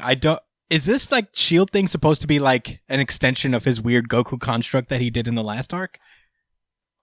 kind of. I don't know. I honestly don't know. Like, this Ultra Instinct is like a completely new thing. It's like on the Angel side of the power side of things. Yeah. So we don't know much about this this form at all. We're kind of learning it as Goku learns it. And so far what he has done is make a Megazord, and now it looks like he can do whatever the fuck he just did with Vegeta. So, you know, after that whole thing, Goku's like, all right, I guess I'm a fight now. And at first I thought he went into his like Super Saiyan God form. But is this like the Ultra Instinct Sigma thing, Brian? Because they look very similar. No idea. It looks more similar to the Omen form, which is like the basic like Ultra Instinct form, not the mastered. Right, that's what I thought it was. So it looks similar to that, but it also looks just like Super Saiyan God Super Saiyan. Oh no, it's just regular Super Saiyan God. Yeah, it looks like regular Super Saiyan God as well. Yeah. So, you know, Goku's in this form, whatever it is. And he said, Gas is like, wait, you didn't go into your silver hair form. Isn't that your strongest form? And he's like, yeah, but with that form, I can't like use my emotions to give me power. But in this form, I can. And yeah, Gas goes for it. They do a dual exchange. Goku punches the temple teeth off of fucking Gas, sends him flying. Oh no, does he send him flying or just creates a big crater? He is hitting fucking body. Yeah, he got hit super duper hard as opposed to the super hard that this guy has been dishing out. And right. Goku continues to trounce him. You know, it's standard Goku shit. Gas is pissed off because he's like, I sacrificed my pride to be the strongest warrior in the world. A Cretan like you could never hope to surpass me. And then Goku he doesn't know who he's talking to. Yeah, Goku grabs one of Gas's own constructs, I think, and then just uses it back on him. Is like, make it disappear, dude. It's your thing. But then Goku kicks him in his chest and sends him flying across the whole fucking battlefield. And he's having a rough time of it. Elec pulls up and he's like, what are you doing, Gas? Why did I make you into the strongest fighter in the universe? He's like, to elevate the Heaters to the universe's greatest organization. He's like, what do you got to do that? Wrong. He says, correct. And what do you have to do that? Must kill Saiyans. He's like, no, you got to kill Frieza. What the fuck, bro? Are you stupid? They don't know he's dead already? No, Frieza's still alive. Oh, you're not caught up on Super. Frieza's back. Yeah, Frieza's been back. Yeah, for Frieza's a while. been back for a He's while. gold, right? Yeah. That's his gold form. Yeah. Yeah, He's yeah, definitely a bad guy still. Yes, he's still a huge asshole. Yes. He helped them in the Yeah. Tournament of Power. But only because he had to. But- Because if he didn't, Yeah, only because he had to. He had no choice. yeah. If So he's the anti-hero. no, he's a bad guy. He hates. Not Yeah, the- he's definitely a bad straight guy. up. No, he's straight up a bad guy. Okay. He only helped him that one time There because was no redemption at all. no. He's in Broly. He's pretty funny because he gets his ass beat for being a huge dick the whole time. He gets a really good comeuppance scene in Broly that I found really funny. But anyway, so yeah, he just keeps he gives him his angry speech. It's like, you gotta get angry, Rock. He does that Rocky scene almost. And Goku's like, hey man, he's done. Just stop making him fight. He's holding his head, fucking shaking him, Yeah. get your shit together. He's exacerbating his CTE that he's already gotten. He's like, wake up. He exacerbated the CTE. Goku's just like, hey man, come on. He's done. Why are you making him fight still? He's like, shut up, Saiyan. There won't be a next time for gas. And he's like, what do you mean? And then there's just this big explosion of power. Gas looks super duper old. And he's like, whoa, what's up with your face, Rude? Alec is like, I think you see what I mean. And that's where the chapter ends. He turned old. Yeah. Josh, what do you think? This was an interesting chapter. I really thought Vegeta was about to make something happen, maybe support him and help him win. But now it's looking like Goku's going to save the day again. This new mode, I don't understand what it is. I guess he looks like his dad. That's the. I guess that's the thing. Yeah, I know how I feel about. Well, the Dragon Ball. I don't take it too serious. I'm just surprised that Goku started beating him up out of nowhere. But they kept working hard and getting better while he was still the same level. But it looks like he's about to unlock an old age wisdom form. I don't know. He looks like a mummy. He looks like he's been through a really hard life. It's At our least- not life. 40 years of labor. Yeah. 40 years of Probably. labor. Yeah. Well, those are your thoughts. Yeah. Gas is old. Gas looks old. Yeah. I mean, I said a few things earlier. I know. I thought I wanted Vegeta to have this, but I guess not. Never. I mean, I've given up hope, I dude. guess not. Maybe he'll get up and shoot a blast at him at the end, Maybe. like against Cell. Vegeta got the assist against Cell. No, it was Boo. Gohan Wasn't didn't it? do that on his own. Wasn't it Boo? No, he did it against Cell. No. You're right. It was Cell. Yeah. Oh yeah. Anyway. He's a Vegeta. Anyway. Yeah, English dub is better. I don't care. I think most people would agree. On Dragon Ball, it would have to be one of the more Beloved dubs. Yeah, it has to be. Beloved dubs. It was the dub of our childhood. Yes. I don't know why that's fun to say. Beloved Unless dubs. you count Power Rangers. What? No, Beloved that's dub. not a dub. It's not? No, they had actors. Isn't it Japanese? Well, no, it's I guess an American spin-off. It's an American version of Well, Super Sentai. they used the Power Rangers footage that was shot in Japan, but the scenes where they were out of their suits were reshoots.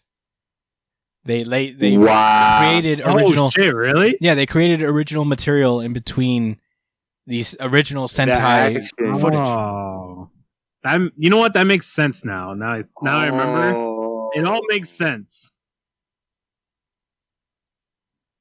Did you guys not know this for real? I didn't know that. Wow.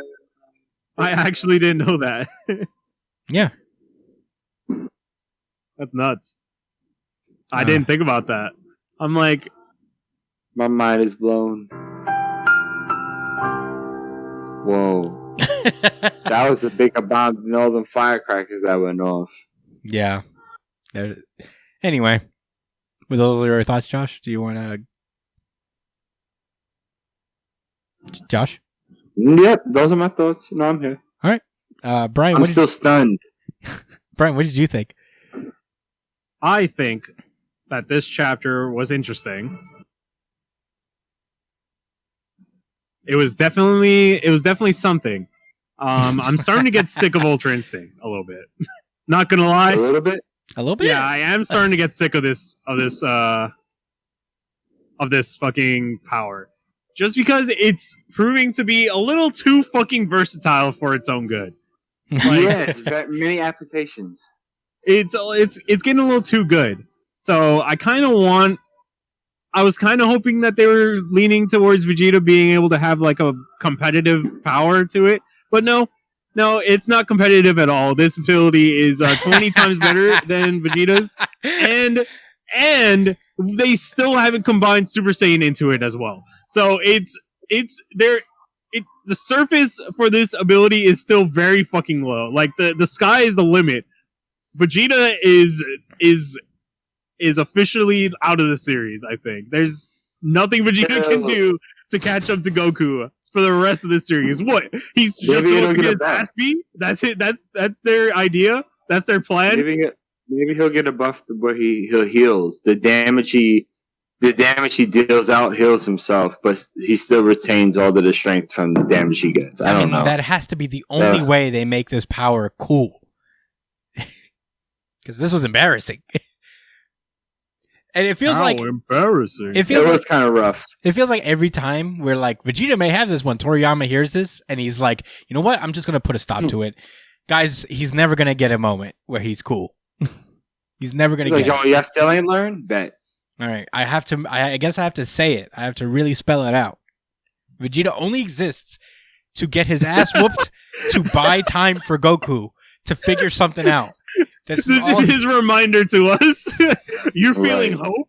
You're feeling hope that Vegeta will be strong?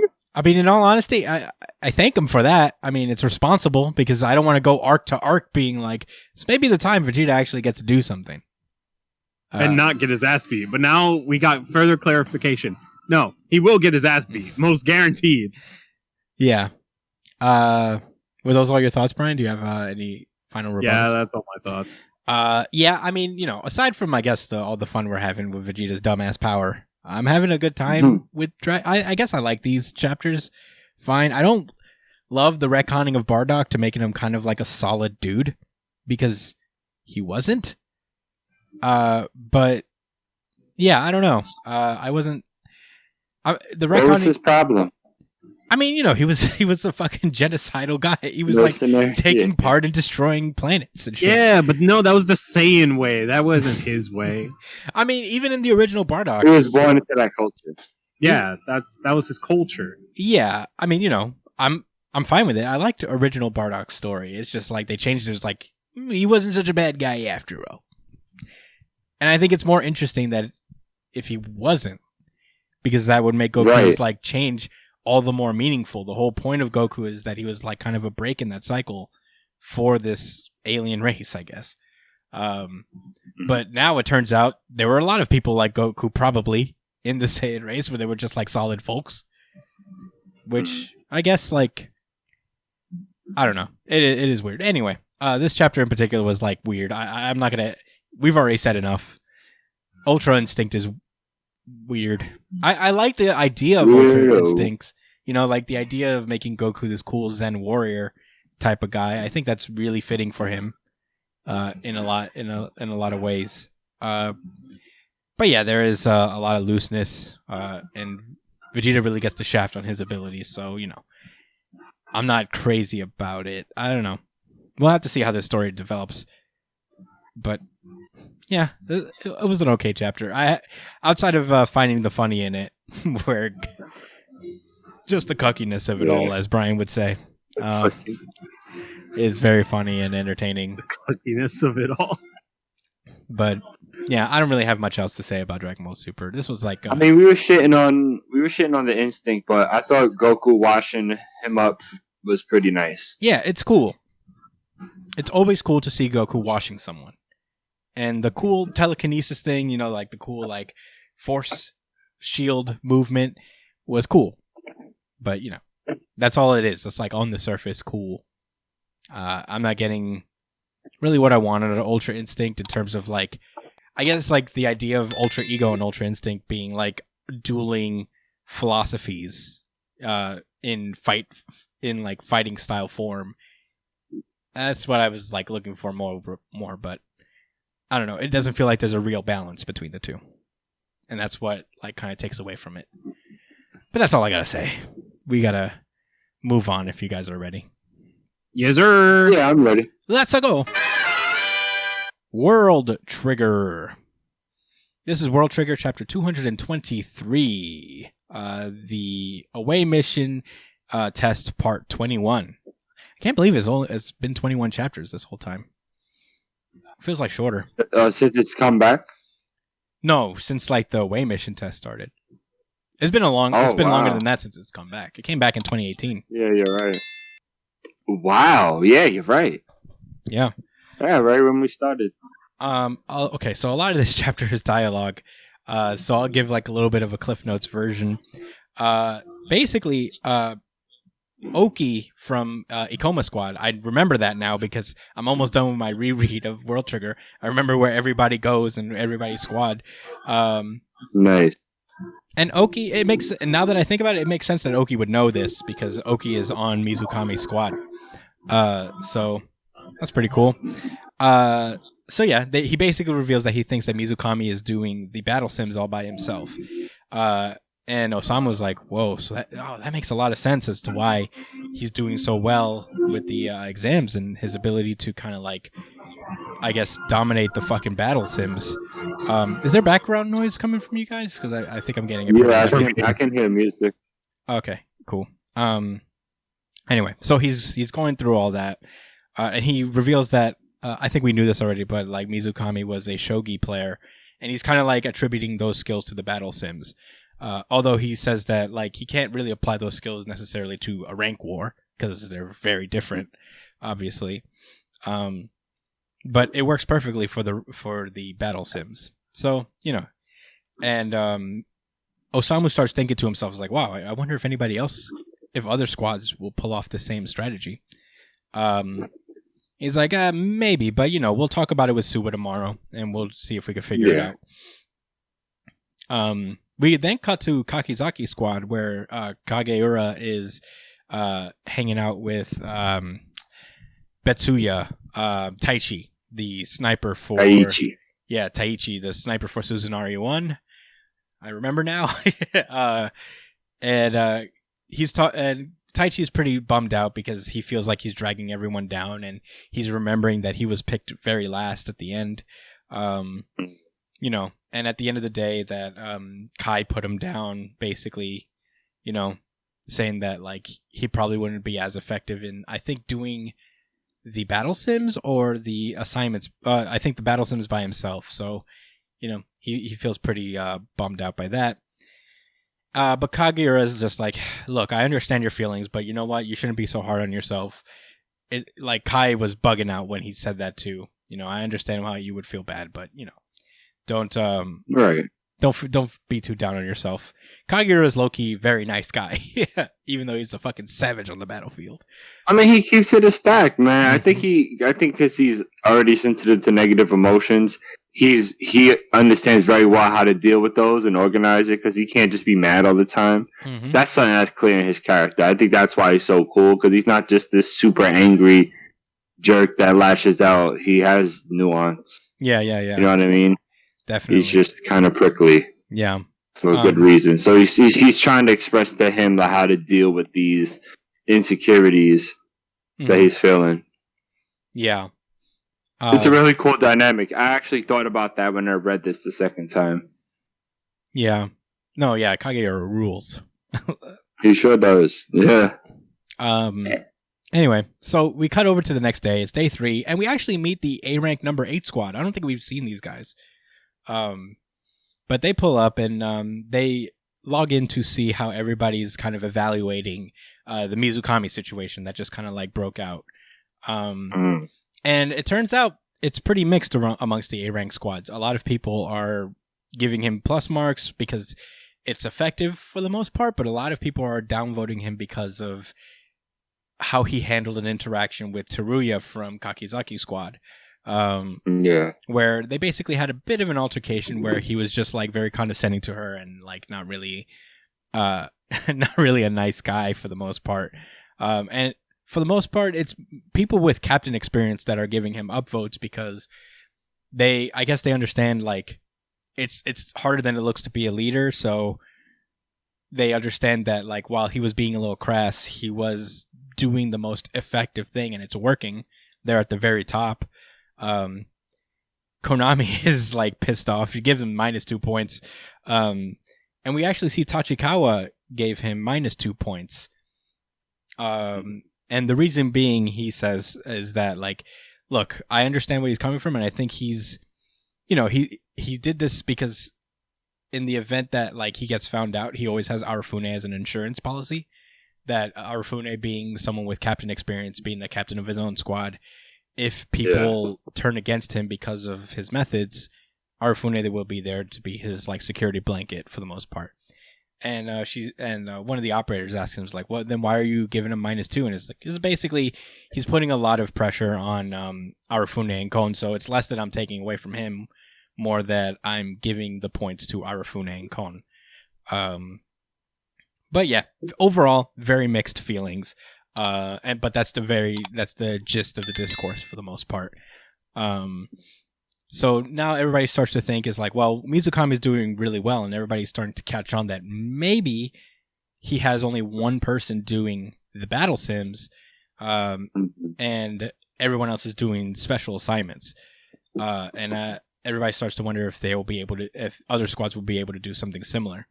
And there's doubt in it because we could cut back to Squad 7, Suicide Squad, they open up the battle units for the day, and they have more units than they had the next day, which explains why every day in the battle sims is worth more than the last, worth more points than the last. Correct me if I'm wrong, but I think that's like double the amount they had. Yeah, before. They have like 14 now, where they may have had 7. Either way, they have a lot more than they had before. So at that point, that's when Sua's like, all right, first off, I didn't get to say this yesterday, but I think Mizukami is running the battle sims by himself. Or has like a single member running it. So, they basically all just like, we're on the same page at that point. They rehash a little bit of the things that Osamu and Oki were talking about the night before. So Katori asks, is like, are we going to start doing the same thing? And Sua's like, well, we can't right now, it feels like, because now we have a bunch of units. They had 9 the other day, it looks like, according to Sua. So now they have 14. And they're probably going to be even more the next day. So it may not be realistic to do that anymore. But we can start thinking along those lines of how to be more efficient in the same way Mizukami was. So basically, Suba lays out what we're going to do is that we're going to all participate in the battle sims just like we did.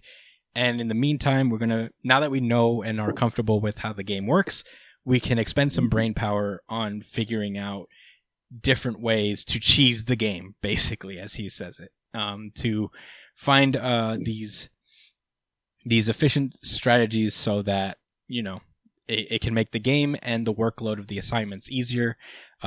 And it doesn't have to be a consistent strategy. They're just thinking of like, even if we can think of something that works only once, that could be of great help to us. So, let's figure that out. And then he turns over to Mikumo. He thinks to himself, he's like, let's squeeze some bright ideas out of you, Mikumo. That's your specialty, eh? Hell yeah.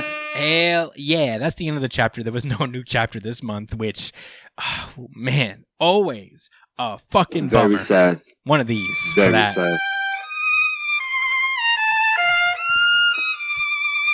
Anyway, but Josh, what did you think about this chapter? All right, so I'm going to start with the breakdown of the A rank members on that situation with Tachikawa. Right? No, not Tachikawa. With what's the broccoli kid's name? Mizukami. Mizukami. There we go. So I like the different perspectives they brought, like they did last time. I'm trying to look for the one in particular that I want to talk about.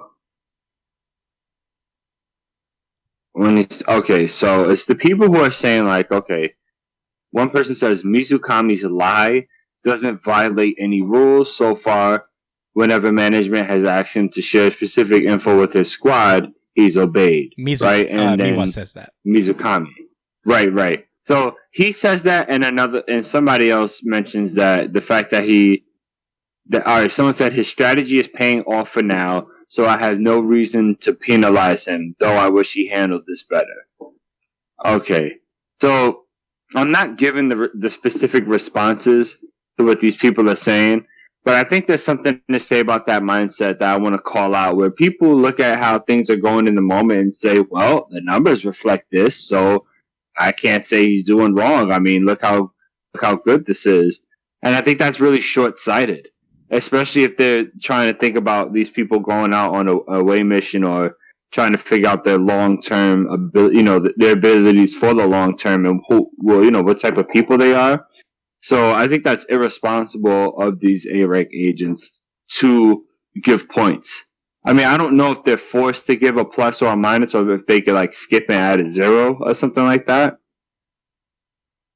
And I'm not saying there's absolutely no merit to using numbers as like facts to back an opinion. I'm just saying I think it's just a shallow opinion to have in that situation. And I see a lot of people think that way in real life too, especially when they look at, I guess numbers people are putting up like money wise. It's like, whoa, there's other. Anyway, I don't want to keep talking about that leading down the road. I just thought that's something I wanted to call out. As soon as they brought the fact up that they was going to add more units to the test, and then they mentioned that, we don't know what the conditions are going to be for next week, because look at this here. You know what I mean? Like, this is a change. We don't know what's going to happen the next time we get the next time we have like this little, what's the name? They're not rank wars. What are they called? It's an away mission test. Oh, Battle Sim. The Battle Sims, yeah. Thank you, Chris. Yeah, so I liked how they made perfect sense out of the fact that, they shouldn't rely on that strategy to contain all the units, because the team strategies are going to be more consistent than just one person trying to figure things out as they change, Team strategies are usually, more effective when you have a lot more pieces to work with anyway. I don't have any facts to back that statement up, but I think it's just kind of obvious. Broccoli, Mizukami. Almost said Mizukami. Yeah, Mizukami. He's gonna have a lot on his plate with this round. So I'm really excited to see how they go about handling that. And come on, you already know, man. This is Mukumo's time to shine. He's gonna have to figure out little strategies on the run, as opposed to like these grand schemes based on who they're playing against and what their tendencies might be going into a situation. This is pure offensive and defensive strategy.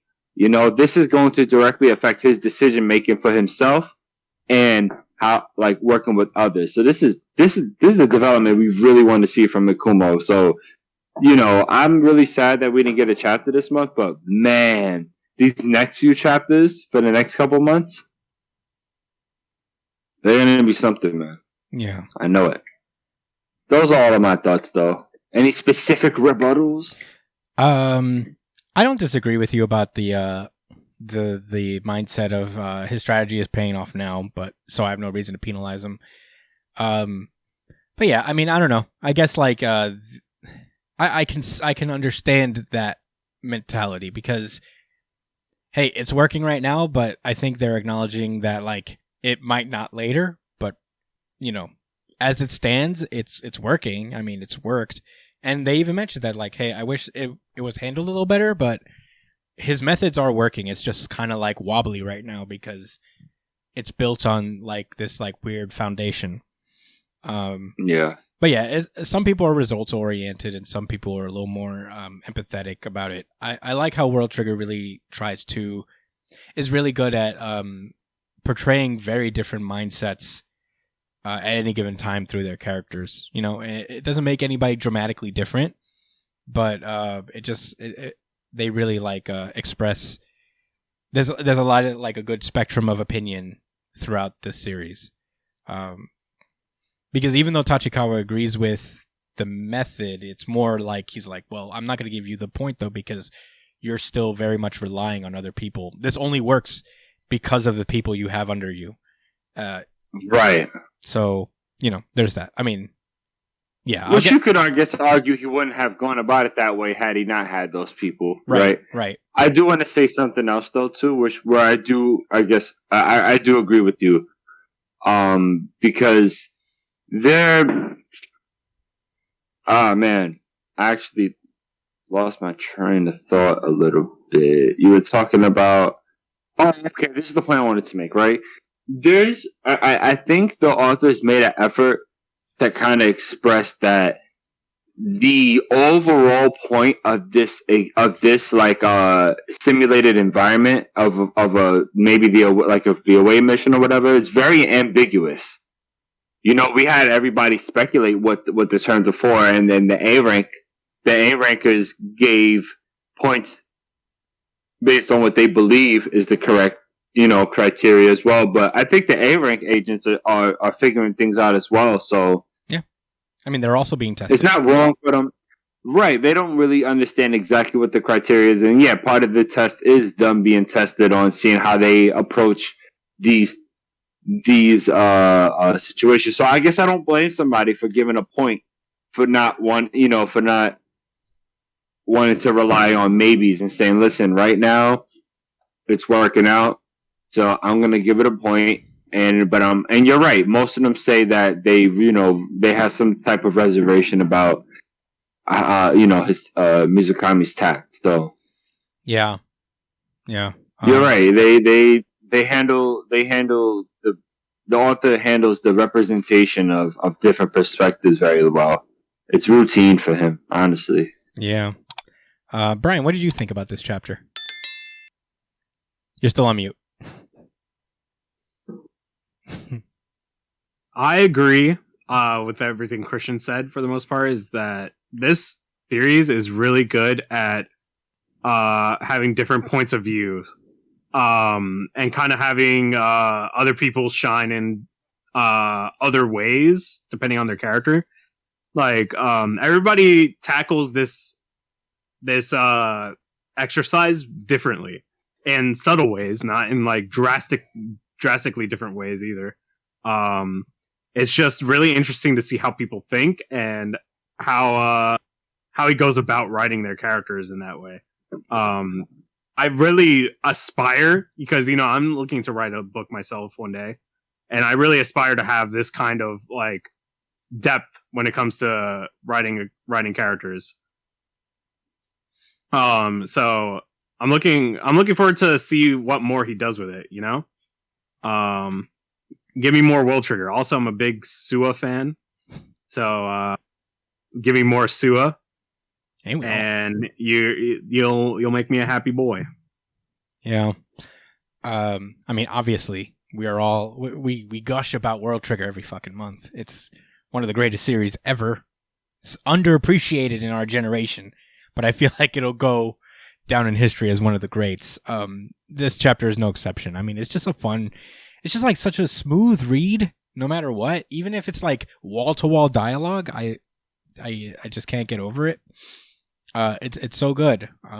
Everybody sounds different, but not too different. Nobody ever has to be like dramatically goofy or anything to stand out. Everybody sounds different without any effort seemingly put into it in a good way. You know what I mean? It's really cool. Yeah, I like that, there are some people who are pragmatists in this, and I don't think any particular way of handling this is necessarily wrong or right. I think you could be too empathetic, and you could be too rigid in your thinking, and I think Mizukami is very much teetering that line of being a little too rigid and a little too secretive, and I think that's what a lot of the A rank people with more experience are detecting in him. But it's a different skill set to be a leader, which is why a lot of like A rank leaders are like agreeing or not agreeing, but like seeing where he's coming from and what he's trying to do here. I mean, A rank number 2, Fushiyama, he gives him -1. He's like, I didn't like the psychological attack against Teruya. So, Yeah. he minused him for that. That's counterproductive against your own team. Yeah. Yeah. Like you said, it's a wobbly structure, and that's not something you want to have to rely on and put people's lives. You know what I'm saying? Yeah. The lives of a bunch of soldiers. Yeah. There was a good conversation.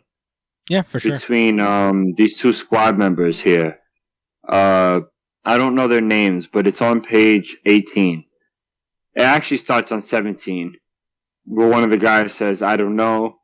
I tend to avoid situations where I might have to reap what I sowed, leave the issue to fester, and it might create a real conflict later in the test.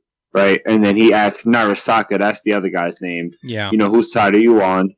And he's split. He says that the sentimental part of me feels for Teruya, and that he's having a hard time coming up with a strategy that could possibly earn more points than Mizukami's. So right there, like I'm not even going to go any further because like that he's in his mind, he knows, he feels like when he says the sentimental part of me feels for Teruya, I don't think that's like a side thought or something that's not important. He brings that up, and that's that almost primal, reaction to the unfairness and mistreatment of somebody. Like that's valid. Like that could really ruin your whole formation, while at the same time acknowledging that it is a pretty sound strategy for the moment. I feel like I'm going in circles. Yeah, I mean that. In theory, but they said it. This was the whole chapter was about that, saying this in so many different ways, and it's I like this, man. I feel topics could take a long time to talk about and break down and speculate, and it's not about people being right or wrong. It's about exploring, the limits of our understanding. Yeah, I mean, it's great. Nobody writes dialogue like Ashihara, really. I mean, I'm like one volume away from finishing my read through of World Trigger, and like it's just been a joy, because it's consistent. This is one of his best things, is that he's really good at just having people talk, and it's always engaging, and it's just as engaging as battle scenes, weirdly. And not a lot of manga can do that, to be honest. So no, they can't. So that's a strength on him. But fantastic chapter. I mean, I almost always default out of giving World Trigger a really good chapter of the week because it always feels like it to me. But I don't know. I didn't count the monthlies. Yeah. With this. It doesn't matter. But in any case, that's all I got to say about World Trigger. I don't want to beat a dead horse too long. We already said our thoughts are very similar. Yeah. But yeah, this is a great chapter. Read World Trigger if you haven't. Support the man. He's one of the greatest. But that's TLC, please. Yeah. Hopefully we see him again next month, but that's all I gotta say. You guys ready to close it out? Oh wait, aren't we doing a question today? We can. I mean, we're pushing 2 hours on the podcast. Oh shit, it's really been that long? Yeah. Okay. Yeah, we can knock it out next week. Yeah. Well, that has been our show. I'm sorry for the question, Mike, but next week we got you. We delivered a pretty a big old chunky episode here. We just don't want to run out of gas. But next week for sure I got you. But for now, you can find me at the Chris Espinal on Twitter and Instagram. Brian at b.esp on Twitter and Instagram, and you can follow his stream at twitch.tv/itspunchline. Josh at jdcole_37 on Instagram, and at nychillin on Twitter. You can follow the show itself at New Jump City on Twitter and Instagram.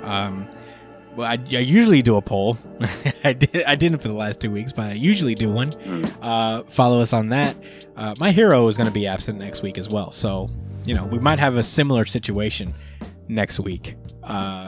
But anyway. So One Piece, My Hero, and Jujutsu Kaisen is going to be off? No, Jujutsu Kaisen will be back next week, I think. Okay. My Hero, One Piece, and Black Clover are going to be out. But we'll figure it out. We'll figure out something special to do. Email us at newjumpcitypod@gmail.com with questions, suggestions, criticisms, anything you guys want for the podcast, let us know. Or you can comment under the videos that you're watching right now. Let us know your thoughts on this week's chapters, this month's chapters. Please do. It very much helps our podcast grow, is the engagement. That's a little peek behind the curtain.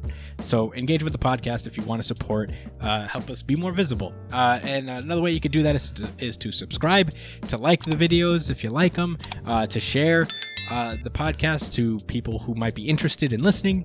On the YouTube, check us out on that. You can subscribe to us on iTunes, Spotify, Google Podcasts, Pandora, wherever you listen to podcasts if you enjoy audio podcasts better. Yeah, that's it. Thank you guys so much for listening. We'll see you next week. Stay safe, New Jump citizens. Peace out, guys. Thanks for listening. Happy America Day. America!